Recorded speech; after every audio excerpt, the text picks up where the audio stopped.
Renungan kali ini mengundang Anda untuk menyelami lebih dalam makna Yakobus 3 ayat 19. Kita akan menelusuri bagaimana keegoisan mewujud dalam berbagai aspek kehidupan, menguak konsekuensi pahit yang ditimbulkannya, dan menemukan solusi sejati melalui pemusatan hidup pada Tuhan. Salam sejahtera sahabat terkasih. Kita kembali bersama dalam renungan firman Tuhan pada sore hari ini.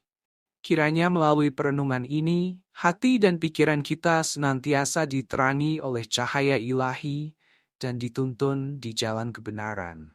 Sebelum kita mendengarkan renungan firman Tuhan, mari kita berdoa. Tuhan yang Maha Kuasa, kami datang di hadapan-Mu dengan segala kerendahan hati dan rasa syukur yang mendalam. Kami bersyukur atas napas kehidupan yang Engkau berikan, atas perlindungan dan penyertaan-Mu sepanjang hari ini. Di setiap langkah kami melihat tangan-Mu yang penuh kasih menjaga dan memelihara kami. Pada saat ini Tuhan, kami menyerahkan seluruh hati dan pikiran kami kepadamu. Kami sadar bahwa tanpa Engkau, kami tak mampu berjalan dengan benar dan bijaksana. Kami mohon Tuhan hadirlah di tengah-tengah kami. Jamahlah setiap hati yang sedang mencari penghiburan, kekuatan, dan pengertian. Biarlah Roh Kudus-Mu memenuhi kami, menghilangkan setiap kegelisahan, kebingungan, dan rasa takut yang mungkin ada dalam hati kami. Tuhan, dalam kerendahan ini kami mohon, ajar kami untuk memiliki hati yang penuh syukur dan tidak dikuasai oleh iri hati atau egoisme, seperti yang telah Engkau ajarkan melalui firman-Mu. Bukalah mata rohani kami, agar kami dapat melihat kehendak-Mu dengan lebih jelas, dan mampukan kami untuk menjalani kehidupan ini dengan kasih dan kesabaran. Bimbinglah kami dalam setiap langkah, agar segala yang kami lakukan mencerminkan kasih-Mu dan membawa damai bagi orang-orang di sekitar kami. Kami juga memohon agar Engkau mengampuni setiap kesalahan kami dan memurnikan hati kami dari segala hal yang tidak berkenan di hadapan-Mu. Ya Tuhan, kiranya doa dan permohonan ini Engkau dengar, dan biarlah hanya kehendak-Mu yang terjadi dalam hidup kami. Di dalam nama Tuhan Yesus Kristus, kami berdoa dan mengucap syukur. Amin. Sahabat terkasih, Yakobus 3 ayat 16 menjadi lentera yang menerangi pemahaman kita. Sebab di mana ada iri hati dan mementingkan diri sendiri, di situ ada kekacauan dan segala macam perbuatan jahat. Kalimat singkat namun penuh makna ini membuka tabir tentang bahaya keegoisan dan dampak destruktifnya bagi kehidupan individu dan masyarakat. Yakobus 3 ayat 16 memberikan gambaran yang kuat tentang bahaya iri hati dan mementingkan diri sendiri. Untuk memperjelas maknanya, mari kita ambil perumpamaan tentang sebuah kapal besar yang berlayar di tengah lautan. Kapal ini memiliki banyak awak dengan tugas masing-masing, seperti mengendalikan layar, menjaga kemudi, dan memastikan mesin tetap berjalan. Selama setiap awak bekerja sama, kapal akan tetap berada di jalurnya dan bisa sampai ke tujuan dengan aman. Namun, bayangkan jika sebagian dari mereka mulai iri pada pekerjaan dan posisi rekannya. Seorang awak yang bertugas mengendalikan layar mungkin mulai merasa tidak puas dan ingin mengendalikan kemudi, sementara yang lain merasa pekerjaannya lebih penting daripada yang lain. Jika semua orang mulai bertindak berdasarkan keinginan egoisnya sendiri, bukan demi kepentingan bersama, kekacauan akan segera terjadi. Layar akan dibiarkan begitu saja, kemudi kehilangan arah, dan kapal akan hanyut di tengah badai tanpa kendali. Akhirnya kapal itu mungkin akan karam. Begitu pula dengan kehidupan kita. Jika kita dikuasai oleh iri hati dan egoisme, tidak hanya hubungan kita dengan orang lain yang rusak, tetapi seluruh tatanan hidup kita bisa menjadi kacau. Iri hati menghalangi kita untuk melihat kebaikan orang lain dan mendorong kita untuk berfokus pada apa yang tidak kita miliki. Sedangkan egoisme membuat kita mementingkan kepentingan pribadi di atas kepentingan bersama, yang pada akhirnya membawa kita pada konflik, perpecahan, dan kehancuran. Hanya dengan mengesampingkan rasa iri dan keinginan untuk mementingkan diri sendiri, kita dapat mencapai harmoni dan tujuan bersama yang lebih besar. Seperti halnya sebuah kapal yang hanya bisa sampai ke pelabuhan jika semua awaknya bekerja sama, begitu pula kehidupan kita hanya akan berjalan dengan baik jika kita saling mendukung dan menghargai satu sama lain tanpa iri hati dan egoisme. Sahabat terkasih, kita semua memiliki kecenderungan untuk mementingkan diri sendiri. Kita ingin melakukan apa yang kita inginkan, mengurus kepentingan sendiri, dan mendahulukan diri sendiri daripada orang lain. Sikap ini, seperti yang diajarkan ayah saya kepada saya, adalah akar dari dosa dan kejahatan. Keegoisan menumbuhkan rasa iri hati, kelicikan, perselisihan, dan ketidakpedulian terhadap orang lain. Kita menjadi terobsesi dengan diri sendiri dan melupakan kebutuhan dan perasaan orang lain. Akibatnya, rasa bersalah, kelelahan, pesimisme, permusuhan, dan kehampaan mewarnai hidup kita. Kita kehilangan kedamaian dan tujuan hidup.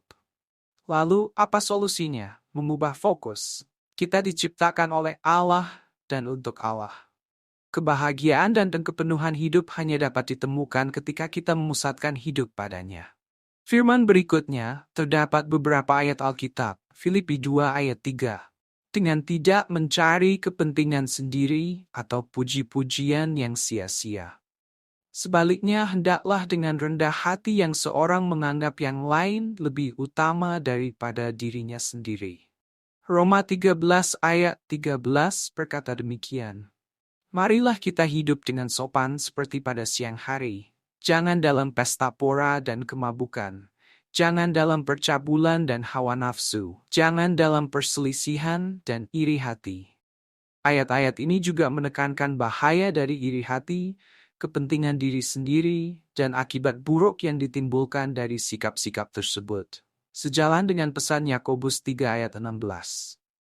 Sahabat terkasih, pengampunan adalah kunci penting dalam mengalahkan godaan setan. Firman Tuhan mengajarkan bahwa ketika kita mengampuni orang lain, kita pun diampuni oleh Allah. Hal ini sangat penting karena setan sering menggunakan rasa bersalah dan kepahitan sebagai sarana untuk menjebak kita. Namun, dengan memaafkan, kita membebaskan diri dari cengkeraman setan dan melangkah menuju kemenangan. Bagaimana setan bekerja? Setan licik dan tidak pernah menggunakan taktik yang benar-benar baru. Ia selalu memakai godaan yang sama berulang kali sejak manusia pertama diciptakan. Apa yang ia lakukan pada Adam dan Hawa masih ia pakai sampai hari ini. Mengubah fokus hidup dari diri sendiri kepada Tuhan bukanlah tugas yang mudah. Diperlukan komitmen, disiplin, dan ketekunan untuk terus bertumbuh dalam iman dan mengaplikasikan firman Tuhan dalam kehidupan sehari-hari. Namun, percayalah bahwa upayanya sepadan dengan hasilnya. Ketika kita hidup dalam kehendak Tuhan, hati kita dipenuhi dengan kasih, sukacita, dan damai sejahtera. Kita menjadi alat yang diberkati untuk membawa kebaikan dan memuliakan namanya. Biarkan firman Tuhan mentransformasi hati dan pikiran kita, mengantarkan kita menuju kehidupan yang berpusat pada Tuhan, penuh dengan kebahagiaan dan makna sejati. Ingatlah selalu, doa dan baca Alkitab setiap hari adalah kunci untuk membangun hubungan yang kuat dengan Tuhan.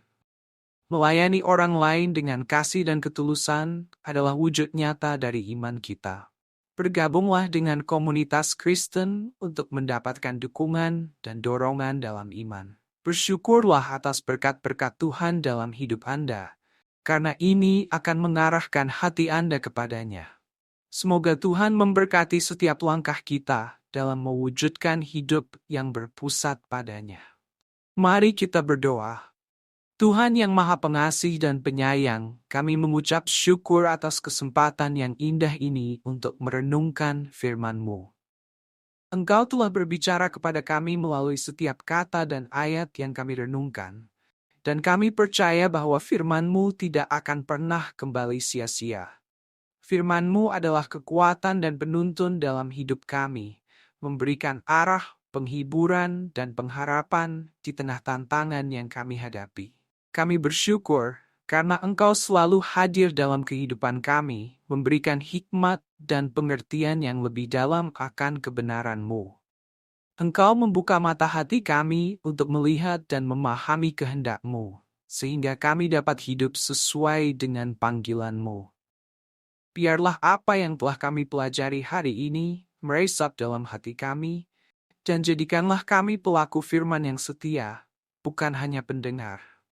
Tolong kami ya Tuhan untuk menerapkan ajaran-Mu dalam kehidupan sehari-hari, baik di rumah, tempat kerja, maupun di tengah masyarakat. Kami menyadari bahwa kami tidak sempurna dan seringkali gagal, tetapi kami percaya bahwa kasih karunia-Mu senantiasa memampukan kami untuk bangkit dan berjalan dalam terang-Mu. Ampunilah kami jika dalam renungan ini kami menemukan kelemahan atau kesalahan dalam hidup kami. Ajar kami untuk bertobat dan memperbaiki diri, agar hidup kami semakin berkenan di hadapan-Mu. Tuhan, sebelum kami menutup persekutuan ini, kami juga ingin menyerahkan setiap kebutuhan dan beban hati kami ke dalam tangan-Mu. Engkau tahu segala hal yang tersembunyi di dalam hati kami. Kami percaya, di dalam Engkau tidak ada perkara yang terlalu besar ataupun terlalu kecil.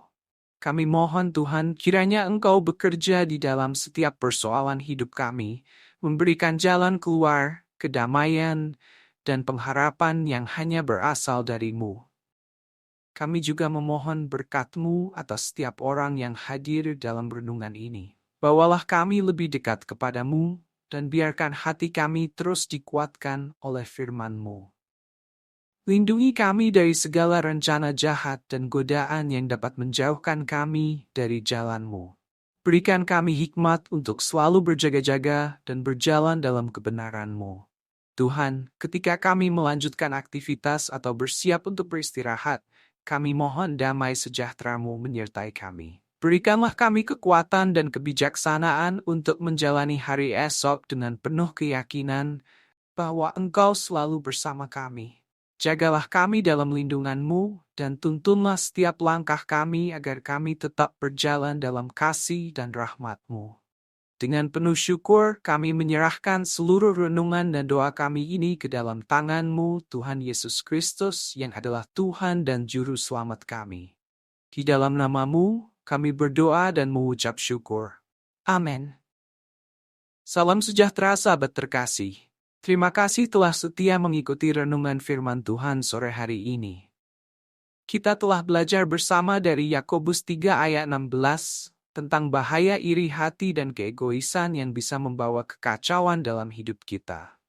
Keegoisan seringkali menjadi akar dari banyak perbuatan jahat yang merusak hubungan kita dengan sesama dan mengganggu damai sejahtera yang Tuhan ingin berikan. Namun, kita juga telah diingatkan bahwa melalui hidup yang dipusatkan kepada Tuhan dan mengikuti kehendak-Nya, kita dapat menemukan jalan keluar dari kekacauan ini dan hidup dalam damai yang sejati. Dalam kehidupan sehari-hari, mungkin kita dihadapkan pada banyak godaan untuk mengutamakan kepentingan diri sendiri atau merasa iri terhadap orang lain. Namun, firman Tuhan mengajarkan kita untuk hidup dalam kasih, kerendahan hati, dan saling mendukung satu sama lain. Hanya dengan mengesampingkan keinginan diri dan membuka hati untuk mengasihi sesama, kita dapat menjadi alat Tuhan dalam membawa damai dan kebaikan bagi dunia ini. Sahabat terkasih, marilah kita terus berusaha hidup seturut dengan kehendak Tuhan. Karena hanya melaluinya, kita akan menemukan sukacita dan damai sejahtera yang sejati. Semoga perenungan kita hari ini tidak hanya berhenti pada saat ini, tetapi terus mempengaruhi kehidupan kita ke depan. Agar kita selalu hidup dalam terang firman-Nya dan menjadi berkat bagi orang lain. Saya sangat berharap renungan ini membawa manfaat dan pencerahan bagi Anda semua.